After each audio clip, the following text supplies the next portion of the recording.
to tell you, reading the book of Job is not usually my most favorite book to read, but I have had a wonderful time in the New Living Translation this year. I want to give you just most of this week, I'm going to give you some little gems from Job, little thoughts from the book of Job. First of all, I want you to notice Job's gem of sarcasm. Job chapter 12, beginning with verse 1. Then Job spoke again. You people really know everything, don't you? And when you die, wisdom will die with you.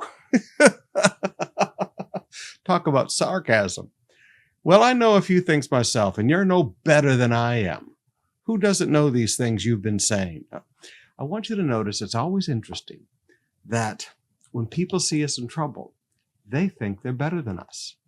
That somehow our trouble means that we have dropped in rank, we have dropped in abilities, we have dropped in stature, and they think they're better than us.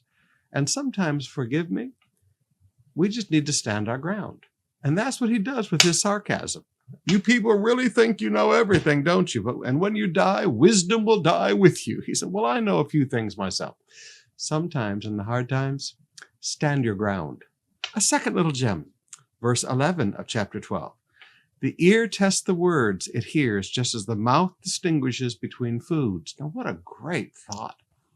You know, as we taste food, the texture, the spice, the flavors, our mouth is used to experience food and to evaluate food and to know and distinguish between foods. But he said, do your ears test words? He said, ears are to test words. You don't just accept everything people say. I mean, that's where Adam and Eve went wrong to begin with. I mean, Eve did not test the words of Satan. She just listened to the words of Satan. Now, sometimes, brothers and sisters, forgive me, but you need to quit just believing everything people tell you because they're your friend. Oops, I know that's Pastor, you touched the sacred cow of my friend. But these were Job's friends. And Job said, you know, the ears test the words. You've got to learn to listen critically.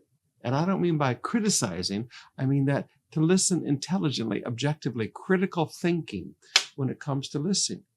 And quit just swallowing everything people say. Third little gem. When people sound religious, it doesn't mean that their words have integrity regarding God. Look at verses 6 to 10 of Job 13. Listen to my charge. Pay attention to my arguments. Are you defending God with lies? Do you make your dishonest arguments for his sake?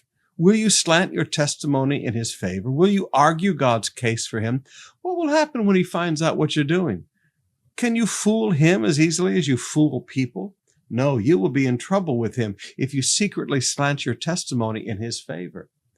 Sometimes when we defend God, we think somehow we have to, first of all, we don't need to defend God. But secondly, when people start getting defensive of God, they don't think logically anymore.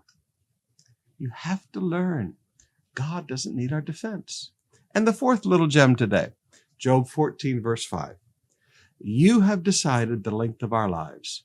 You know how many months we will live, and we are not given a minute longer.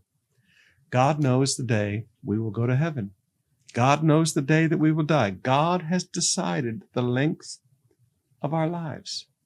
So, beloved, sometimes we just need to relax a little bit and not be afraid of, asteroids falling from the sky and not being afraid of all the things going on around. Just like with David.